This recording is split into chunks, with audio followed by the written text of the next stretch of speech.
It's Saturday, and generally, I have no business invading your space on a Saturday, not in a live capacity at least. But we just gonna act like this league-wide phenomenon is not a problem? Is that what we really doing right now? Hmm?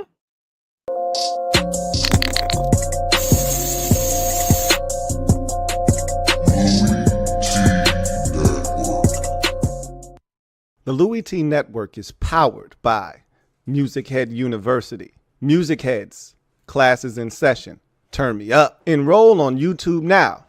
Link is in the description.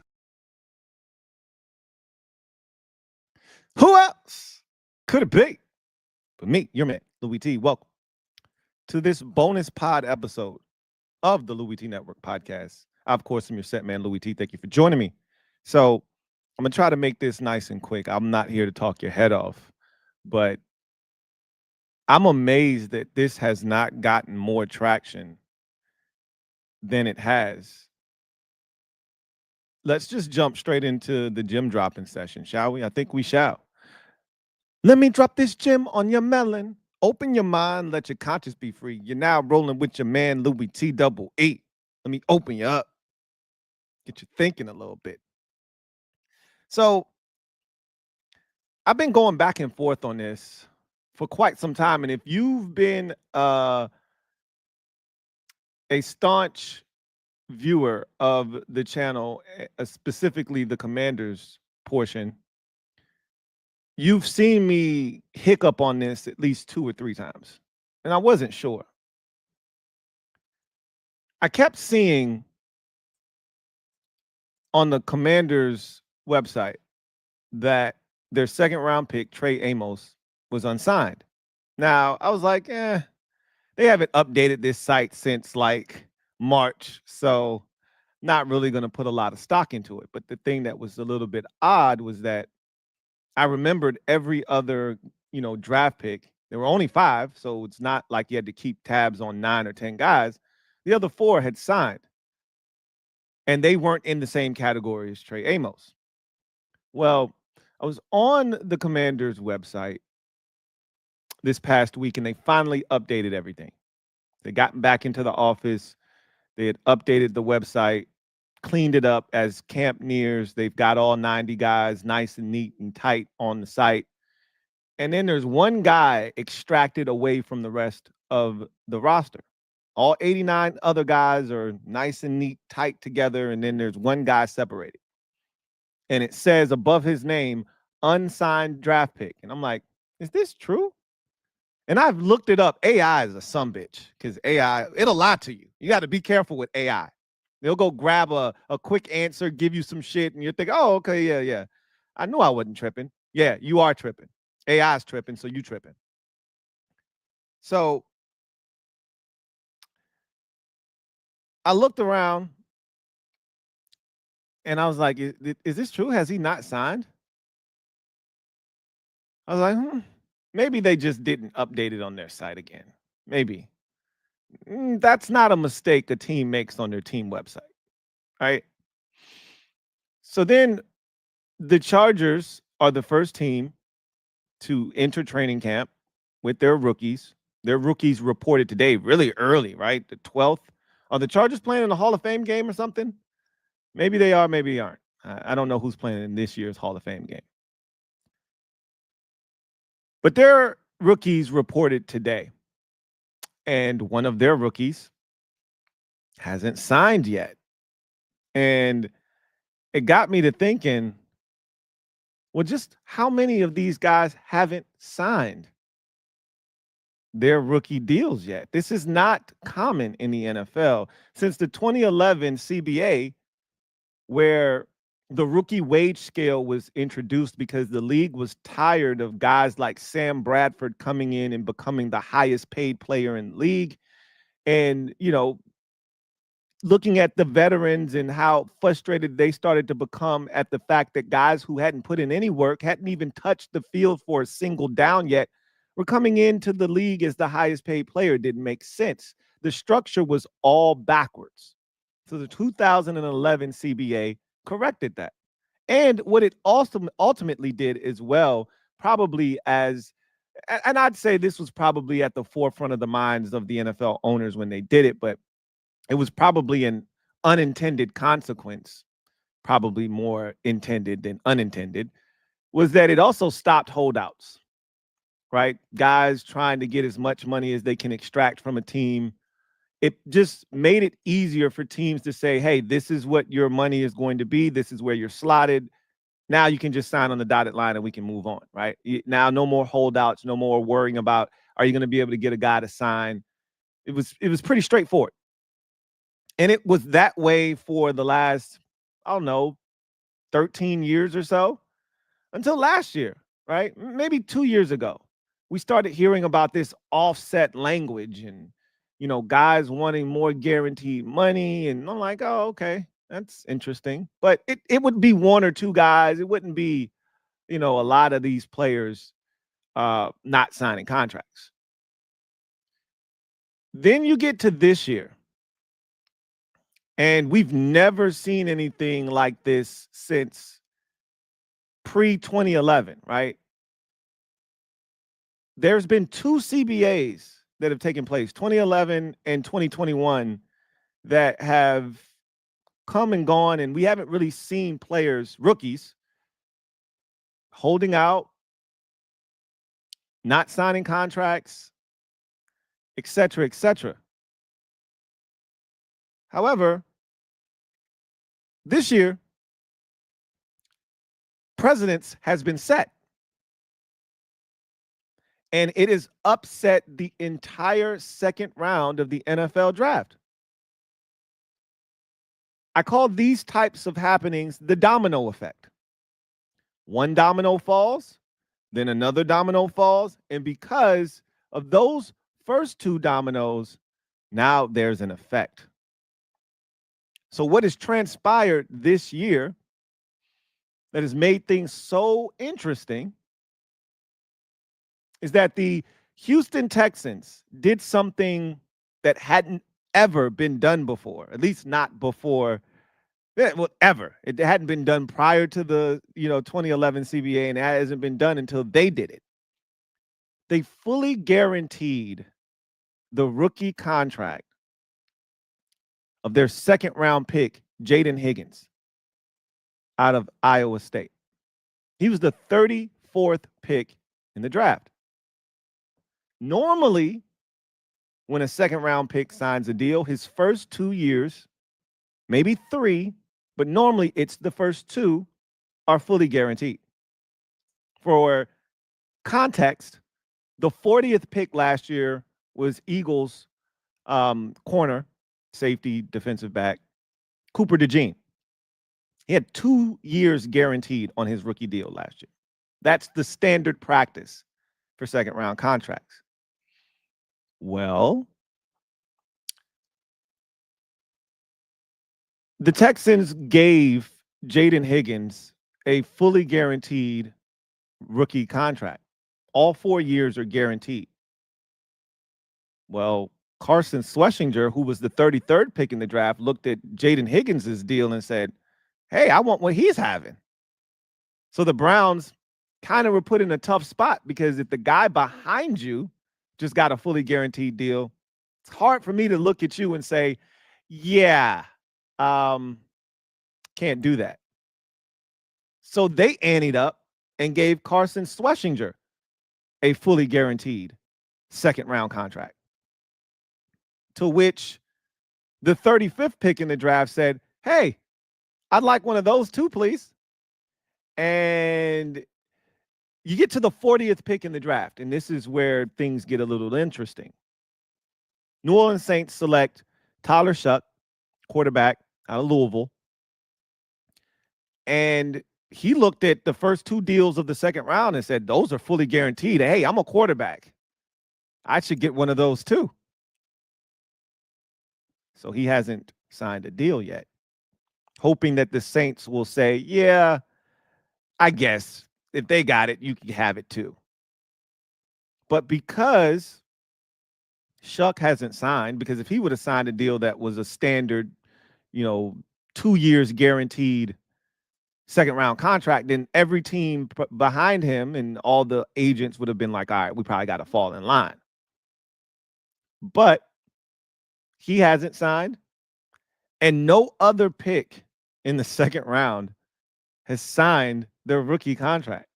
As a matter of fact, we've got over 30 guys unsigned to this point right now. You got 2 first-round picks in Shamar Stewart, which has been highly publicized. Obviously, the holdout of all of the OTAs and mandatory minis. That's a standoff right now between Shamar Stewart and the Cincinnati Bengals organization. That one could turn ugly, but no one's talking about Jahdae Barron, another first-round pick that hasn't signed on the dot line. There were 3 guys at one point, including the number, what did he end up being? Like the number 3 pick in the draft, number 2 pick. I think he was the number 2 pick in the draft. The corner for Jacksonville, corner/wide receiver. Travis Hunter. And he got I think a fully guaranteed contract, which is the first for a non-quarterback in the first round in NFL history, if I'm not mistaken. So we're seeing a lot of precedents being set by these players. These players are really pushing the envelope this year. Jahdae Barron hasn't been publicized, but he still has not signed his first round contract. Then you get to the second round, and it's a laundry list. As I just mentioned, the only 2 guys in the second round that have signed are the 33rd pick, which is the first pick of the second round, Carson Schlesinger, linebacker out of UCLA, drafted by the Cleveland Browns. And the 34th pick, who started all of this, Jaden Higgins, wide receiver out of Iowa State, drafted by the Houston Texans. As you can see, the 35th pick, 36th, 7th, 8th, 9th, 40th, and all the way through the rest of the second round have not signed their rookie contracts, and we are getting dangerously close to the start of training camp. As I've mentioned already, the Chargers rookies have reported. I'm not sure if Trey Harris, who was the 55th pick in this past year's draft for the Chargers, reported or not. Not sure about that.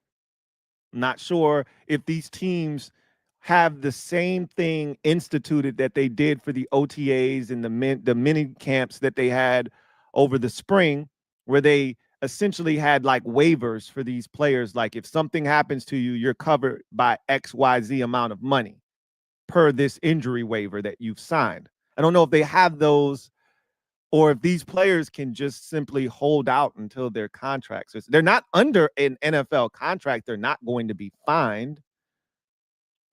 I guess it's up to the player as to whether they want to participate and don't want to miss camp or not. But this is unprecedented. That's a lot of names, guys. Like, is this okay? Are we okay with our second round picks? Like, this is almost every team in the league, right? Seahawks, Browns, Dolphins, Patriots, Bears, Saints, Bills, Jets, 49ers, Cowboys, Colts, Rams, Cardinals, Texans again, Bengals.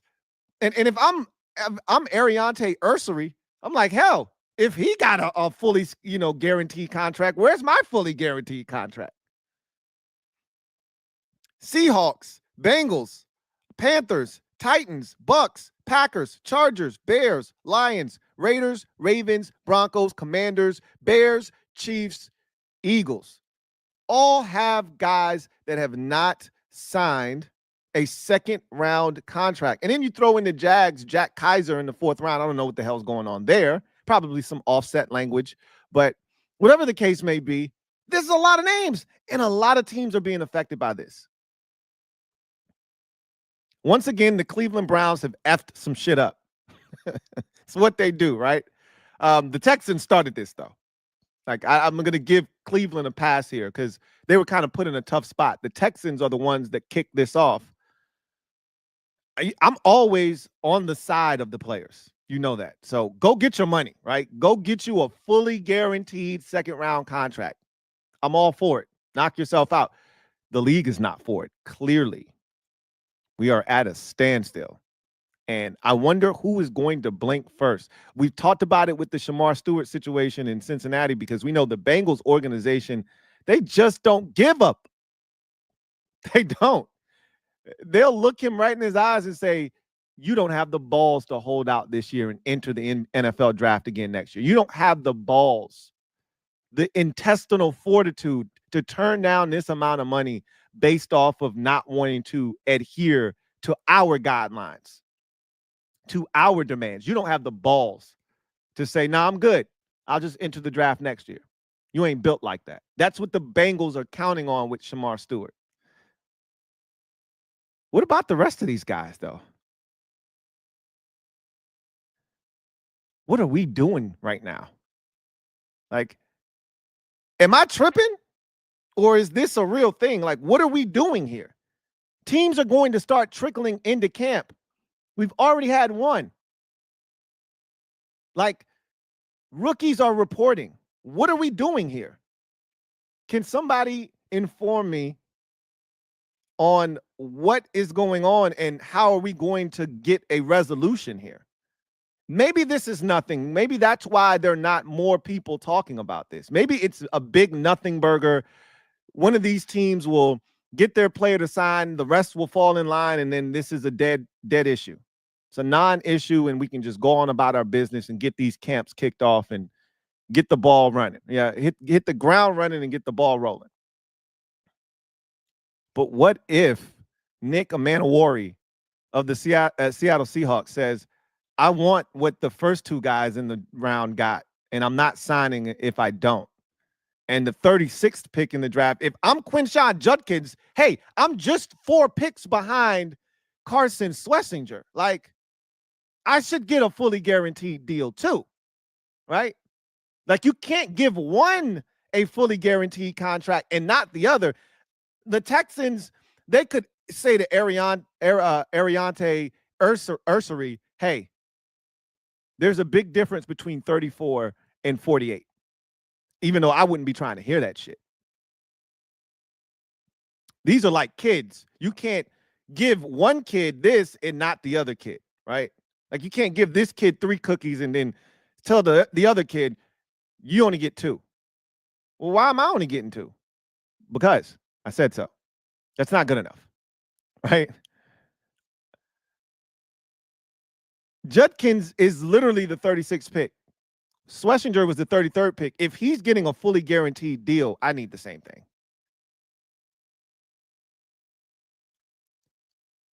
I'm fascinated with how this is going to work.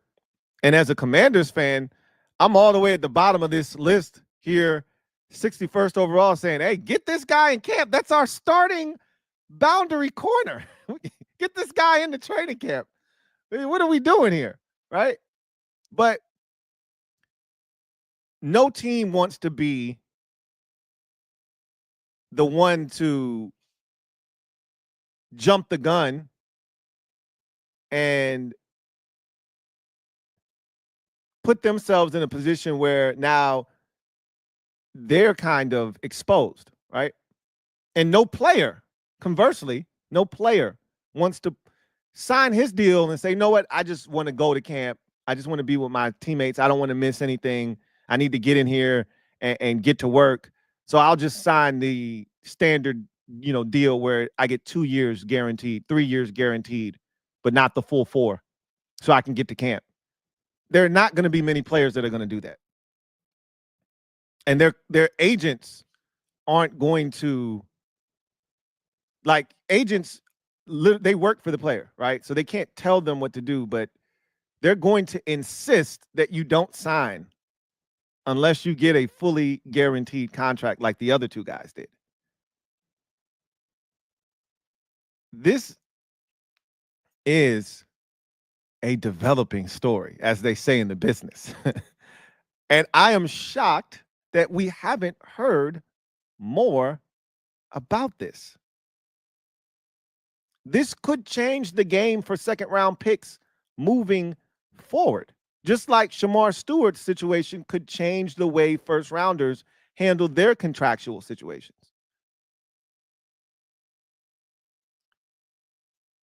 I am fascinated because the NFL, if we haven't learned, anything over the years, we should have learned this with the NFL, is that NFL owners do not like losing battles with players. It is one of the things that they band together and try to make sure that things are upheld.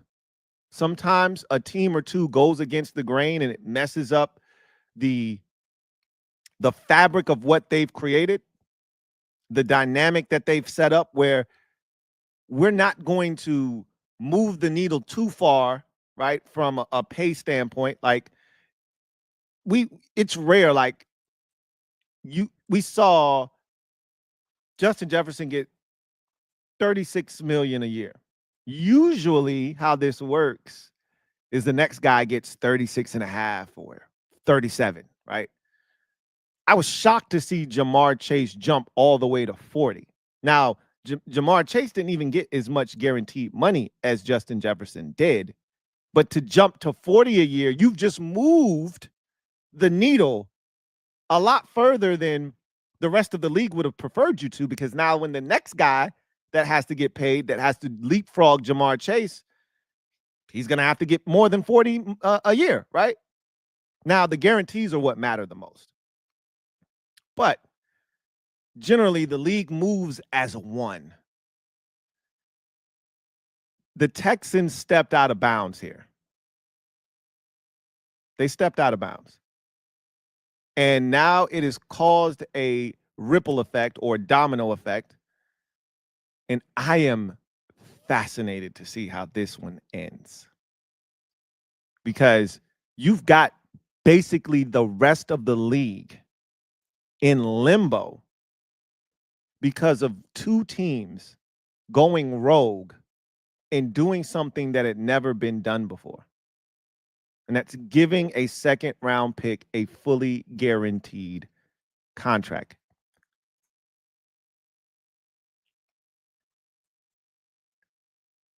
I got my popcorn ready. I can't speak for you. I've got my popcorn ready because I want to see how this standoff between basically the second round rookies and their agents and essentially the entire league. I mean, how many teams are we talking about here? I don't think the Rams had a second round pick, so they're not involved in this. I lied. There the Rams are right there. Let's see. Seahawks.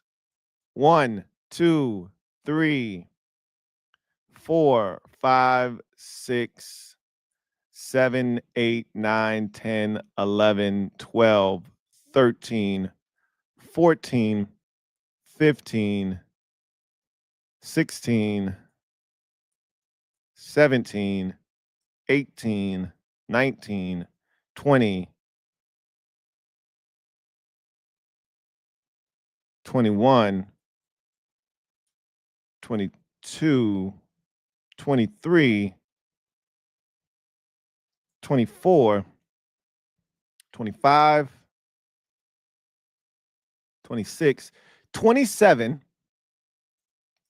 You throw in the Jags not having their fourth round pick signed, that's 28. 28 teams are affected by this.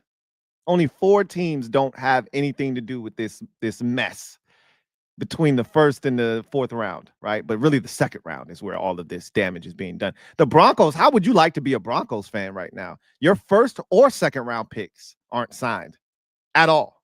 Like, what are we doing in Denver, right? Basically, the entire league is affected by this. How is this going to go? I am absolutely 100% locked in on this situation. As a Commanders fan, I'm like, look, man, we got to get this shit done. We need Trey Amos. Like, we need air to breathe. But I am going to be following this situation as closely as I've followed anything in a long time, because this one truly has big time implications. Indeed. So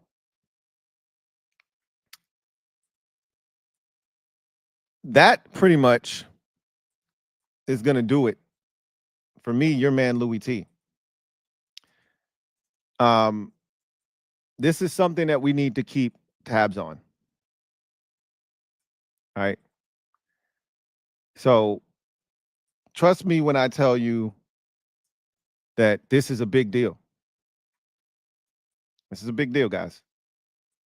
A lot of guys haven't signed their contracts yet. So this is a big deal. And I see people in the comment section saying, Louie, Trey is signed. No, he is not. Go to the team website. Go to the rosters section, right? Scroll all the way to the bottom and look what it says. If he was signed, trust me, that's not what it would say on the team website. Trust me, Trey Amos has not signed a contract. Don't go to Google and type in, did Trey Amos sign his deal, and have AI tell you that, yes, he signed a $7 million deal over 4 years. Lies. Trey Amos is one of like 33 guys that have not signed their contracts, and one of like 20, I think 30 second round picks that haven't signed. I'm not bullshitting you. I wouldn't be coming to your doorstep with this if I hadn't already done the homework, okay? He hasn't signed his contract, but he's not alone. There are a lot of guys that haven't signed their contracts. Again, get your popcorn ready. We have a situation. Anyway, I digress. David Brown, thank you for the super chat. Greatly appreciate you. Thank you for being a member of the MOBB. My guy, David, writes, what up, Lou? What's up, David? Long time no hear from. Always so good to hear from you, my guy. Hope all is well with you and yours. Likewise, as always. Good to hear from you, David, and I look forward to chopping it up with you as this season gets underway. So, with that said, I'm going to leave you to your devices. I'm going to allow you to enjoy your weekend. I hope I didn't throw a monkey wrench in any of your plans today, but I'm just going to tell you that this is a problem. But as I've already said, the entire league, sans for 4 teams, is dealing with this same exact problem. So, no reason to fret yet. I surmise something will get done here in the very near future, but we got ourselves a good old-fashioned staring contest. We got us a good old-fashioned game of chicken. Who's going to blink first? Who's going to swerve first? Usually in these situations, the league ain't budging. They ain't swerving and they ain't blinking. We'll see what happens. Anyway, I digress. You guys enjoy your weekend. You know I will. We'll be back. Maybe we'll have some resolution to this whole crazy ordeal by Monday. My guess is I doubt it. But you guys enjoy the weekend, and I will see you guys on Monday.